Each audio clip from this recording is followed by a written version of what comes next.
La palabra de Dios en Efesios capítulo 1, versículos 17 al 19 nos dice: Pido que el Dios de nuestro Señor Jesucristo, el Padre glorioso, les dé el espíritu de sabiduría y revelación para que lo conozcan mejor. Pido también que les sean iluminados los ojos del corazón para que sepan a qué esperanza Él los ha llamado, cuál es la riqueza de su gloriosa herencia entre los santos y cuán incomparable es la grandeza de su poder a favor de los que creemos.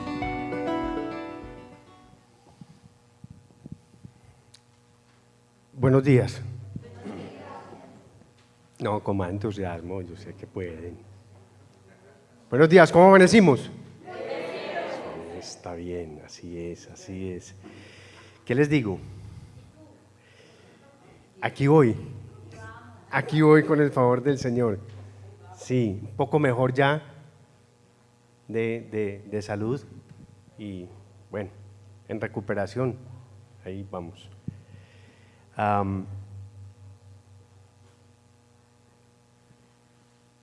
Estamos en una serie de predicaciones sobre la carta que el apóstol Pablo escribió a los Efesios y que hemos llamado la incalculable riqueza de estar unido a Cristo.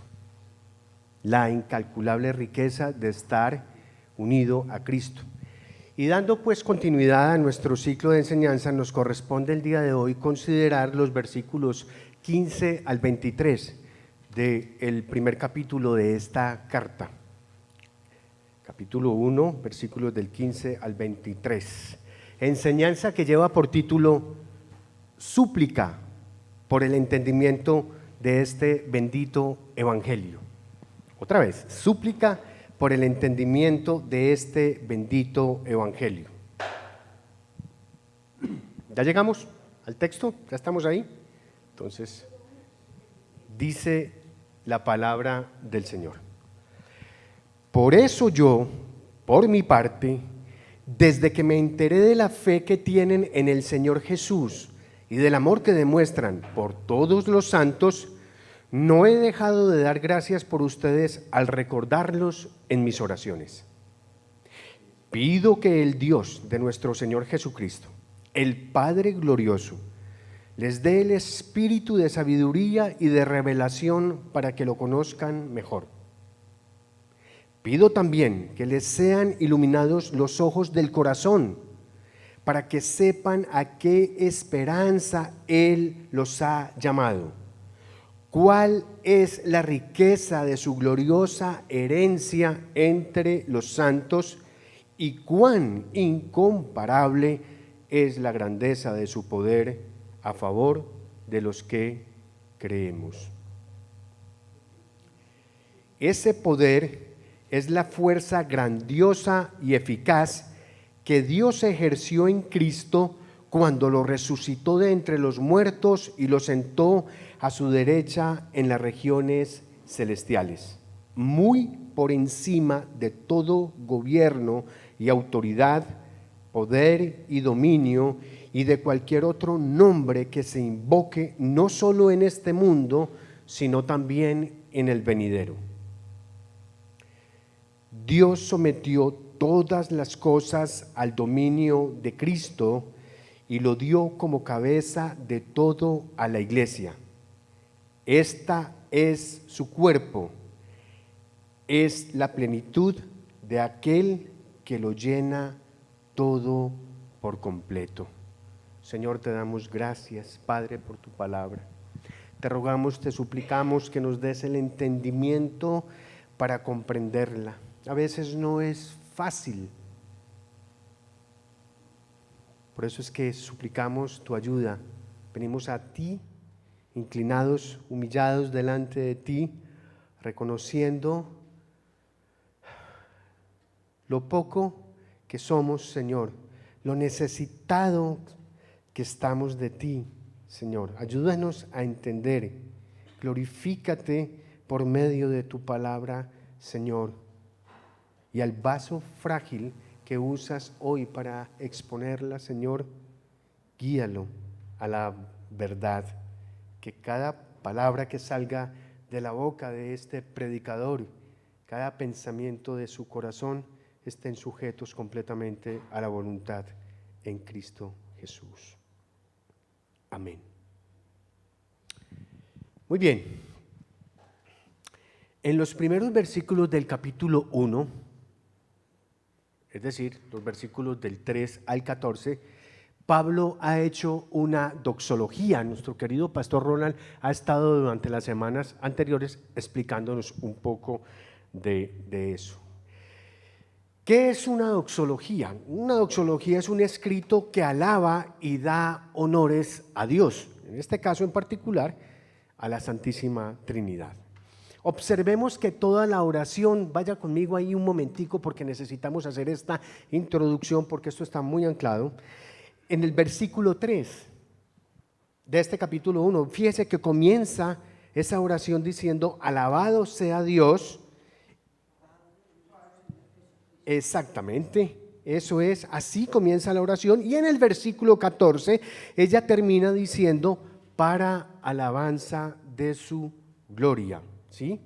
Toda esa oración, como él nos explicó en el texto en griego, es una unidad gramatical que hace las veces de una fórmula con la propiedad de evidenciar la obra de Dios, en este caso pues la obra trinitaria, buscando glorificar la divinidad de una forma auténtica. Esta oración introductoria nos ayuda a entender mejor las motivaciones de Pablo al escribir la carta a los Efesios. El apóstol no está tratando con un problema teológico o eclesiológico en este caso, no. Se trata más bien de una carta general dirigida a la iglesia en la que explica las maravillas de la salvación en Cristo y nos ayuda a conocer la relevancia del don de la vida con Cristo, ¿sí? Nos explica las maravillas de la salvación en Cristo y nos ayuda a conocer la relevancia del don de la vida con Cristo. Y traigo a colación este asunto, hermanos, porque no se puede desanclar los versos del 15 al 23, que son nuestro pasaje de estudio hoy, que son los que hemos acabado de leer, no los podemos desanclar de los versos del 3 al 14, porque es que están íntimamente relacionados. Fíjese cómo comienza el versículo 15. En nuestra versión NBI dice: por eso yo, por mi parte. Es un poco confusa esa manera de traducción allí. Me gusta aquí en este caso un poco más la de la Reina Valera, que dice exactamente: por esta causa también yo. ¿Sí ven? Es claro, los versículos 15 al 23 de alguna manera son la consecuencia de una causa que ha sido esa alabanza, de esa oración de alabanza, esa doxología. Y esto entonces nos hace, por supuesto, mucho más evidente el estrecho vínculo con esos primeros versículos de la carta. Ahora, esto es importante porque esta oración de los Efesios es particularmente insólita, y le voy a decir por qué.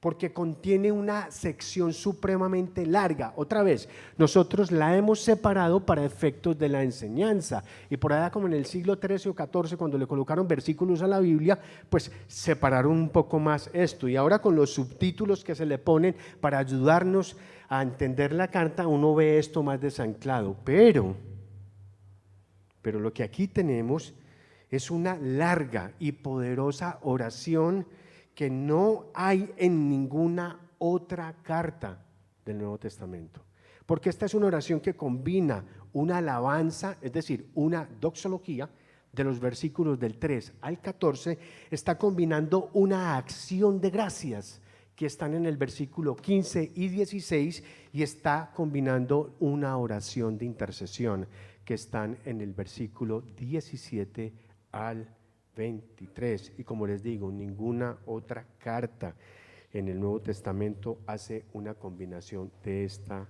naturaleza. ¿Ya?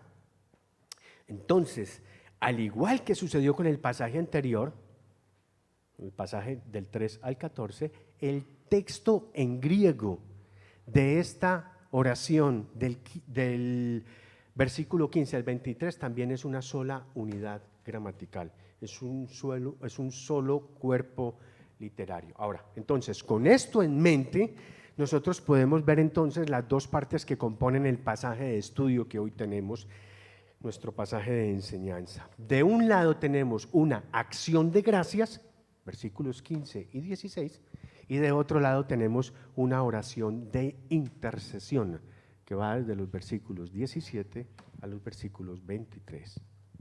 El modo en que Dios ha obrado para llevar a cabo la salvación en los Efesios motiva tanto la alabanza de Pablo como la intercesión por estos hermanos.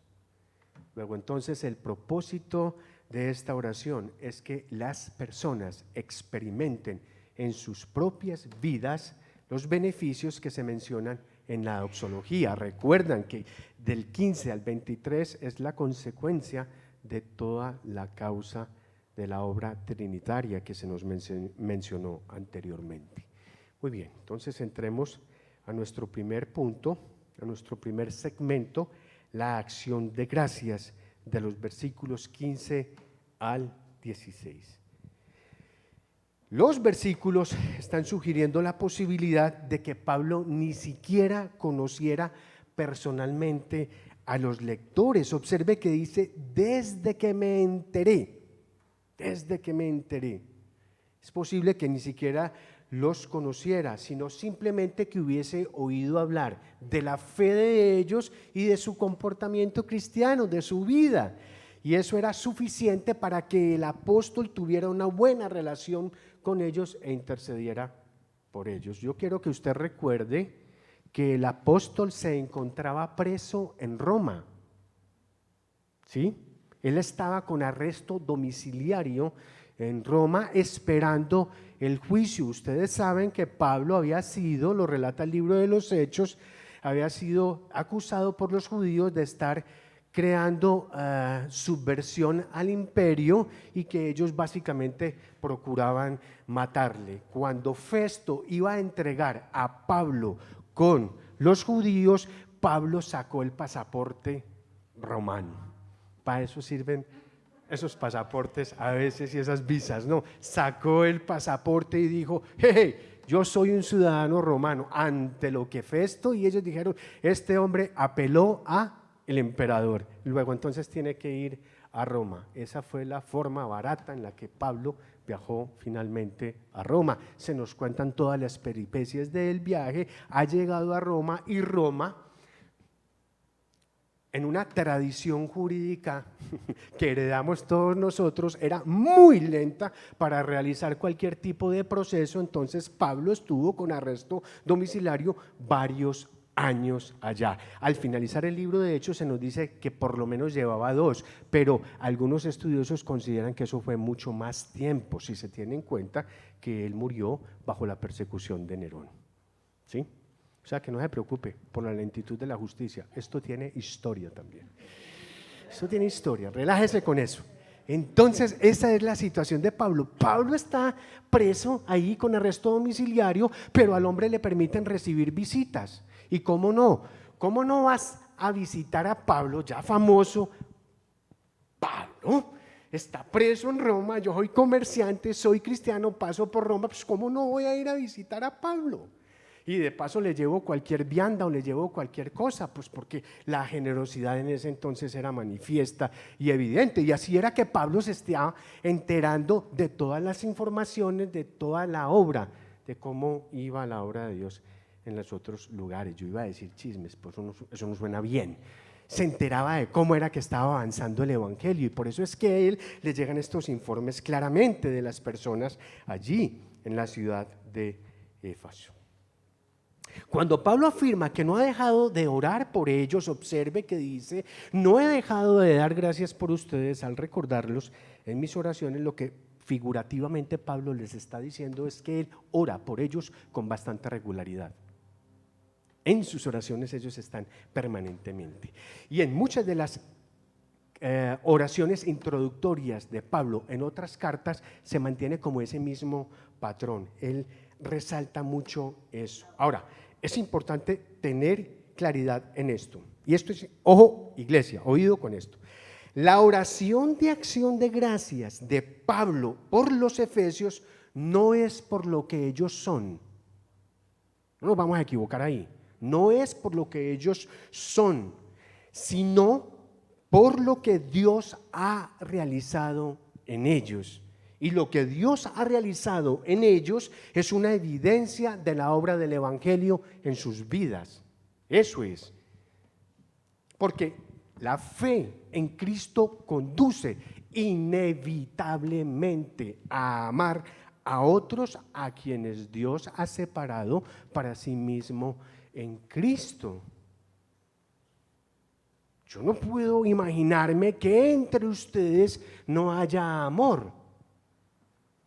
Porque si compartimos todos la fe en Cristo, necesariamente esa fe nos debe conducir a nosotros a amarnos mutuamente. Observe que está hablando claramente, observe versículo 15, el amor que demuestran por todos los santos. Observe bien, quiero enfatizar ese punto porque no se está refiriendo a un amor por la humanidad, no al amor de la reina. Sí, ama a todo el mundo, no. Está hablando claramente del amor por todos los santos. Esto es un texto que está dirigido de manera puntual a la iglesia del Señor. A la iglesia del Señor. Muy bien, entonces aquí tenemos dos elementos clave para resaltar en esta oración de acción de gracias. Y el primer elemento es la trilogía de fe, amor y esperanza que encontramos aquí y que también puede apreciarse en otros pasajes del Nuevo Testamento. Observe el versículo 15, esté pegadito conmigo en la Biblia. Versículo 15 dice, me enteré de la fe, ¿sí? A renglón seguido dice, y del amor. Y mire en el versículo número 18, cómo el apóstol dice, para que sepan a qué esperanza Él los ha llamado. Para que sepan a qué esperanza Él los ha llamado. Sergio, devuélvete por favor en esos textos. ¿A qué esperanza Él los ha llamado? Mientras que en este texto de estudio, Pablo ha oído hablar de la fe y del amor de los destinatarios de la carta y pide a Dios que ellos puedan conocer la esperanza, las dimensiones de esa esperanza. En Colosenses, la esperanza es la base de la fe y el amor. Y el hecho de que estas tres virtudes aparezcan juntas con tanta frecuencia en los escritos del Nuevo Testamento no es accidental. Y no es accidental porque representan realidades fundamentales para el cristianismo junto con la gracia y la verdad, puesto que resumen el Evangelio y todo con él. Ahora sí vamos a ver los textos, Sergio. Primero, Gálatas 5, 4, 7, no los voy a leer, no los vamos a leer, porque el énfasis aquí es resaltar esto que les estoy diciendo. Aprecie usted allí, mis queridos hermanos y hermanas, cómo se menciona la gracia, el verso 4, cómo se menciona la fe en el versículo 5, la esperanza, el amor y por supuesto la verdad. Ahora veamos el texto en Colosenses. Siguiente. Colosenses 1, 4 al 6.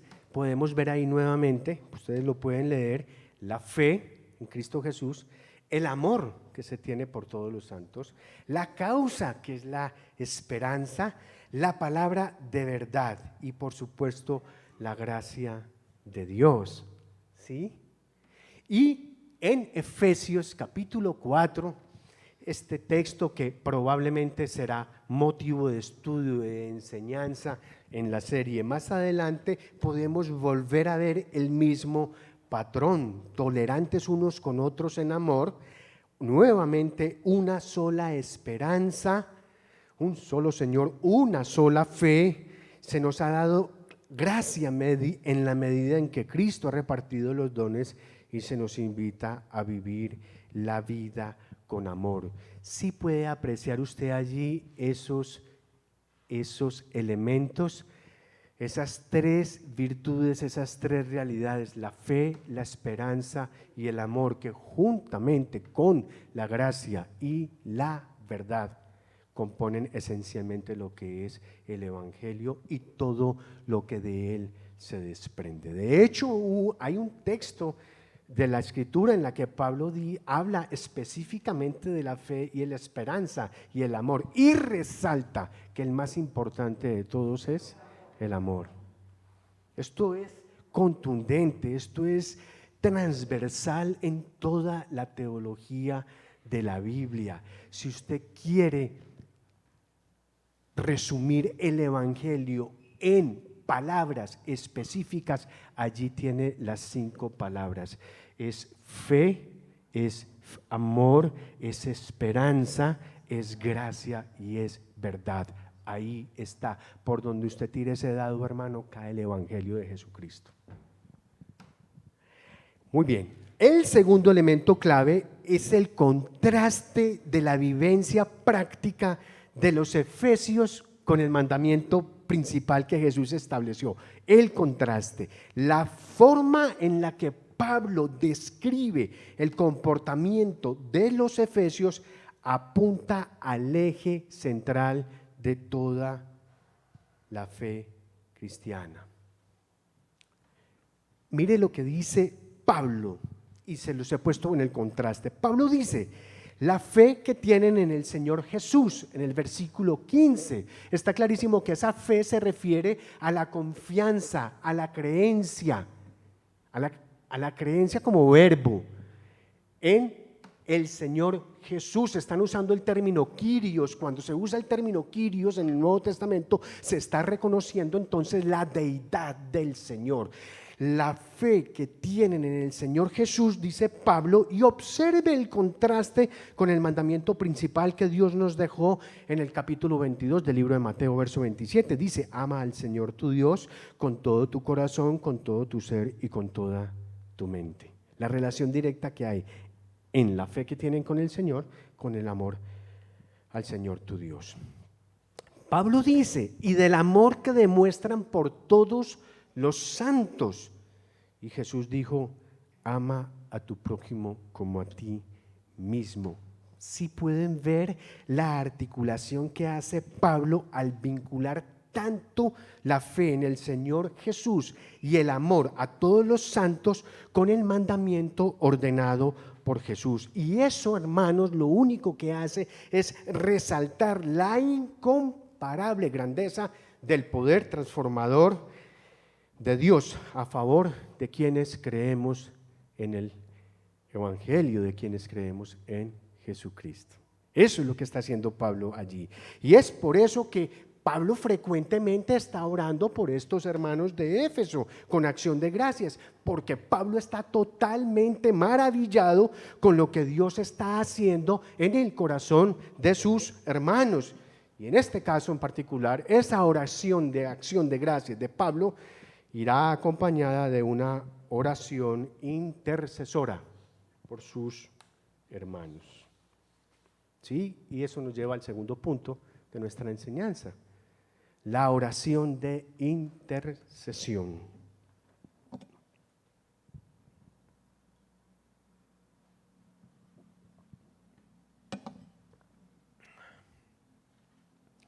Los veo muy serios. ¿Están estremecidos por el texto o el predicador los durmió? Una de las dos. La oración de intercesión. El propósito de la oración de Pablo es muy claro: que las personas reciban revelación para saber lo que tienen en Cristo. Eso es lo que él está haciendo aquí. Y permítame personalizar esto para que nos llegue un poco más a nosotros, a 2000 años de, bueno, menos de esto. El apóstol está pidiendo que el Espíritu de Dios, que ha sido ya impartido en nosotros, sus lectores, nos conceda constantemente sabiduría y revelación para vivir y entender los propósitos de Dios. Eso es lo que Él está haciendo.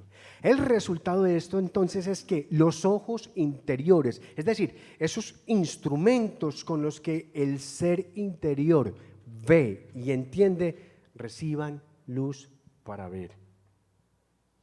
Esa cosa por allá que tenemos dentro. En otras palabras, el apóstol le está pidiendo a Dios que en el interior nuestro, en nuestro interior, se ilumine, se enciendan las luces que nos permitan a nosotros conocer a Dios y entender los beneficios del Evangelio. Eso es lo que está haciendo Pablo. Y en esta oración intercesora particularmente, Pablo está apuntando a tres realidades acerca de Dios. Número 1, la esperanza de su llamamiento. Número 2, las riquezas de su herencia en los santos. Y número 3, la incomparable grandeza del poder que actúa en nosotros. Y todo esto Pablo lo lleva con un único fin y un único propósito. ¿Y es cuál? Exaltar a la persona de Cristo. Miremos un poquito cada uno de estos elementos. La esperanza de su llamamiento. Pablo entonces quiere que sepamos que el llamamiento de Dios produce un cambio radical y por supuesto positivo relacionado con todas nuestras expectativas para el futuro.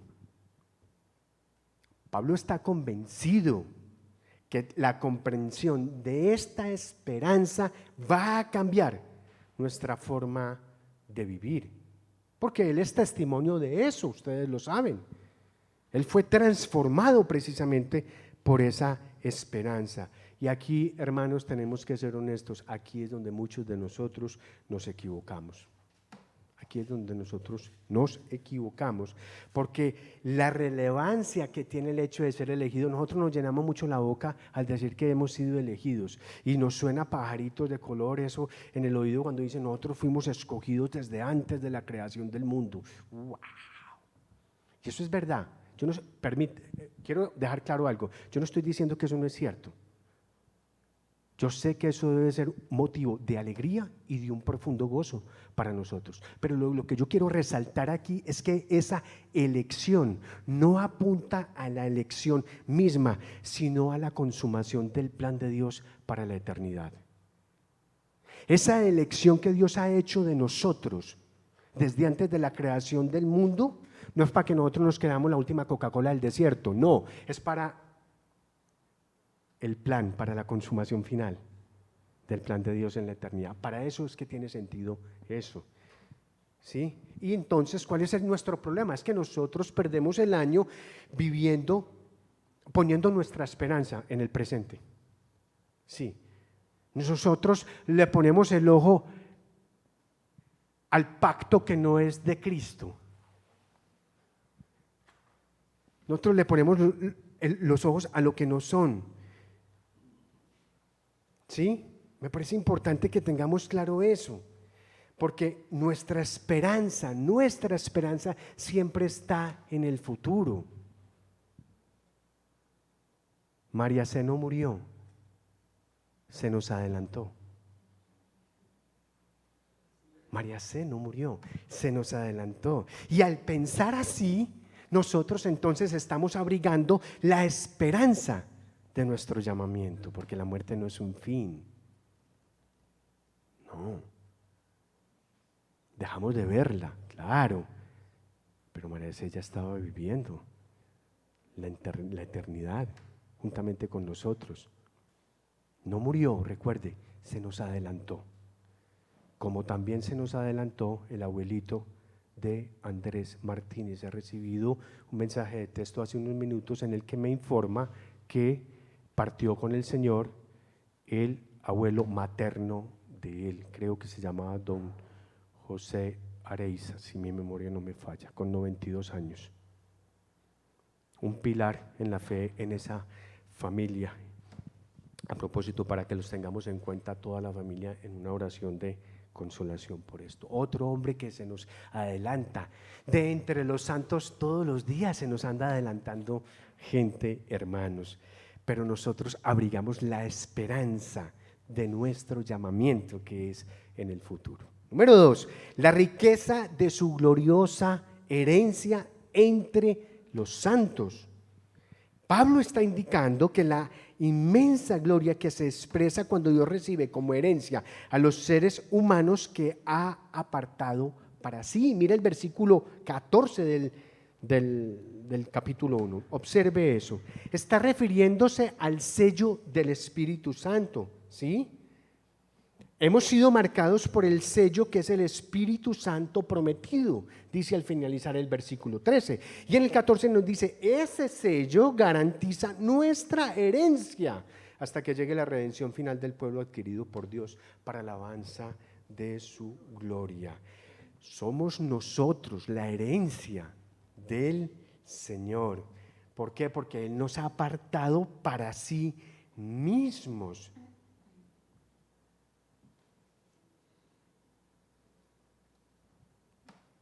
Cuando Pablo dice entre los santos, significa que esa herencia ¿dónde se encuentra?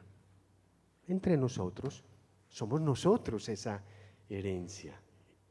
Cuando Dios reciba como herencia a su pueblo, se producirá también la revelación de su verdadera naturaleza y sus hijos disfrutaremos de Él y su gloria entonces se hará manifiesta. Ahí es donde cobra sentido aquel texto en el Apocalipsis que dice que no necesitaremos la luz del sol, porque la gloria misma del Señor lo iluminará todo. Imagínense, nomás, siempre es que nos faltan cositas por ver, ¿no? Siempre nos faltan cositas por ver. Yo no me puedo imaginar este mundo sin un día de sol. Me cuesta mucho trabajo de ver. Cuando está muy gris, muy copado, se ve que la cosa se pone triste, a uno no le provoca ni siquiera hacer nada, ni salir, ni nada de eso. Ahora imagínese este mismo sin esa cosa gris, imagínese lo oscuro, sin la luz del sol. ¿Cómo será esto de tremendo y de fuerte que se nos dice que no vamos a necesitar la luz del sol, sino que solo la gloria del Señor es suficiente para iluminar? ¡Qué maravilla! Por Dios, eso. Imagínese usted nomás eso. Y eso ni siquiera María se lo está viendo en este momento, ni siquiera. Porque, bueno, en fin. Sigamos con el tercer punto. La incomparable grandeza del poder que actúa en nosotros. Pablo nos dice aquí lo que el poder de Dios ha conseguido mediante la resurrección de Cristo y su exaltación.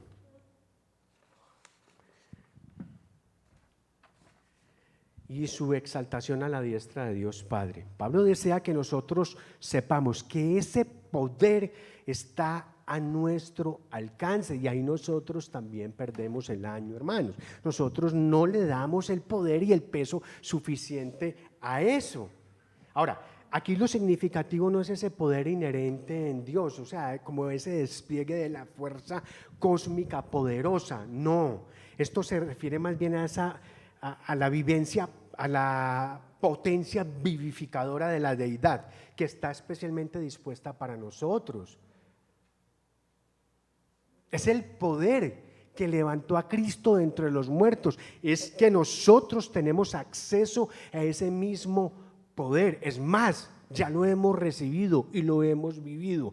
Si le parece que está muy raro lo que le estoy diciendo, vaya ahí adelantico a Efesios capítulo 2, versículo 6, si cree que lo que le estoy diciendo no es así. Mire lo que dice el apóstol, y en unión con Cristo Jesús, que dice, Dios nos resucitó y nos hizo sentar con Él en las regiones celestiales, para mostrar en los tiempos venideros la incomparable riqueza de su gracia, que por su bondad derramó sobre nosotros en Cristo Jesús. Ese poder ya está en nosotros, ya está actuando. Nosotros hemos sido crucificados con Cristo y hemos sido resucitados con Él. Lo que pasa es que estamos en ese entretiempo, ¿no? Estamos en la mitad del partido. Terminó el primer tiempo, estamos ahí, en el ya es, pero todavía no. Falta un poquito, falta un tiempo, por eso es que algunos se nos han adelantado. pero falta un poquito. Pero ese poder, lo que Pablo está diciendo es que nosotros tenemos como iglesia, como hijos de Dios, como los santos, ese poder nos pertenece y podemos recurrir a él. Finalmente el apóstol concluye exaltando la persona de Cristo. Y lo que resalta no es que Cristo fuera levantado del estado de la muerte. No, eso no es lo que él resalta. Lo que resalta él es que fue levantado de entre los muertos. Observe lo que dice el versículo 20. Dice, ese poder es la fuerza grandiosa y eficaz que Dios ejerció en Cristo cuando lo resucitó de entre los muertos. Ese es un énfasis fuerte que pone Pablo. ¿Por qué ese énfasis? Porque se nos asegura que Cristo es la primicia de la resurrección final. Eso es lo que esto nos está diciendo. Además de Cristo ser exaltado, además de ser Cristo resucitado, ha sido exaltado en las regiones celestiales al sentarse a la diestra de Dios Padre. Y esto está haciendo, hermanos, una referencia muy clara a la presencia del Hijo de Jesucristo, hombre y Dios, con el Dios Padre y en la más extensa realidad de la vida que hay con Dios. Eso es lo que nos está diciendo el apóstol aquí. Y el hecho de que Cristo fuera exaltado a esa condición, a las regiones celestiales, entonces lo que hace es resaltar de una manera muy significativa lo que fue su vida, su muerte y su propia resurrección. A nosotros se nos olvida a veces, o por lo menos hacemos a un lado, o pensamos en Cristo sentado a la diestra de Dios Padre, pero se nos olvida que esa persona, Jesucristo, ese que está sentado ahí, sí es Dios, pero también es hombre. Es hombre, comparte esto que nosotros tenemos. Solo que no hemos sido glorificados, no hemos ya alcanzado esa exaltación que Él tiene. Pero quien está sentado a la diestra de Dios Padre es un ser humano, que también es divino, pero es ser humano. Y eso me parece muy importante que nosotros tengamos eso presente y en cuenta, porque eso afirma de manera contundente la esperanza que nosotros tenemos. Ahora, aquí hay algo importante a tener en cuenta. La exaltación, hermanos, nos indica que el centro de la vida no está en la experiencia terrenal que nosotros tenemos, sino en la esfera celestial, con Cristo y con Dios Padre. Y la exaltación de Cristo en las regiones celestiales es importante, no solo para nuestra vida, sino para toda la iglesia, porque Cristo es la plenitud de Dios. En Cristo es quien llena todas las cosas y en Cristo se experimenta la presencia, el poder y la salvación de Dios. Y la iglesia particularmente toma esos recursos de esa plenitud que Cristo nos da. Quisiera concluir con lo siguiente, hermanos. En nuestra sociedad intentamos evadir la desesperación con muchos recursos. Nosotros vemos películas, vemos televisión y tenemos muchísimas otras formas de distracción.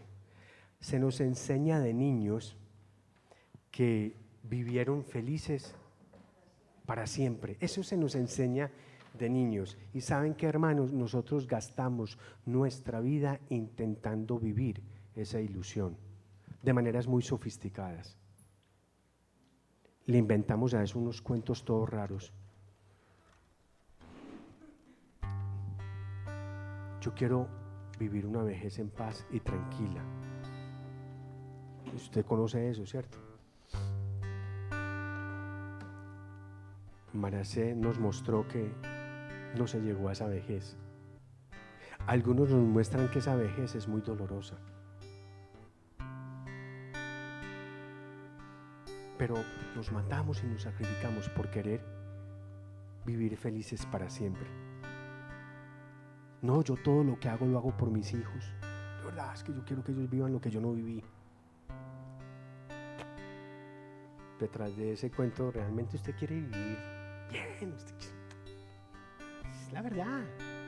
Seamos honestos. Permítale a su ser interior que le restregue esa verdad, porque eso es lo que pasa. Ahora, no quiero sonar extraño con lo siguiente. Si bien es cierto, la vida y la creación de Dios son buenas y las debemos disfrutar, también debemos recordar que por lo menos en esta vida no hay finales felices, ¿sí? Todos debemos enfrentarnos en muchos momentos de nuestra vida con el sinsentido, con la maldad, con la enfermedad y por supuesto con la muerte. Y la obra de Cristo a nosotros nos da una respuesta totalmente satisfactoria para todos estos asuntos. Podemos mirar hacia adelante, hacia un final feliz de una vida con Dios. Dios ha construido un puente de la desesperación a la esperanza en medio de la muerte. En medio de la muerte.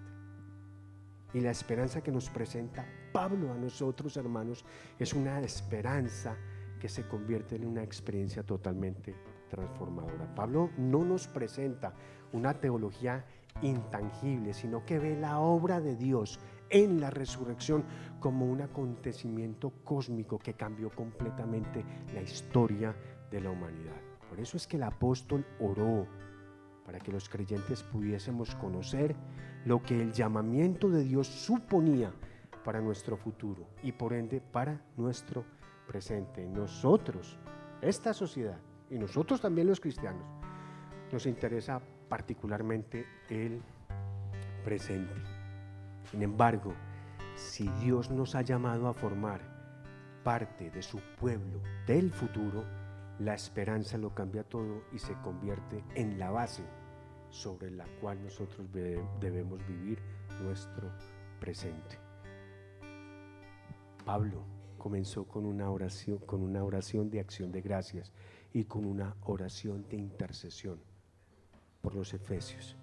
Creo que es el momento para que nosotros podamos hacer lo mismo en este momento, que nosotros podamos elevar de manera espontánea oración de acción de gracias y oración de intercesión por la iglesia, por lo que somos nosotros, por lo que el Evangelio de Jesucristo representa para nosotros, para que nosotros entendamos y comprendamos la esperanza del llamamiento que hemos recibido. Y con eso vamos a terminar, hermanos.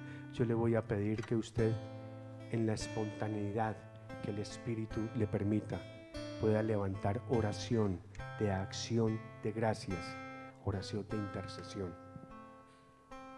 por nosotros. Pablo lo hizo por los efesios, hagámoslo por nosotros, hermanos, con toda la libertad, háganlo.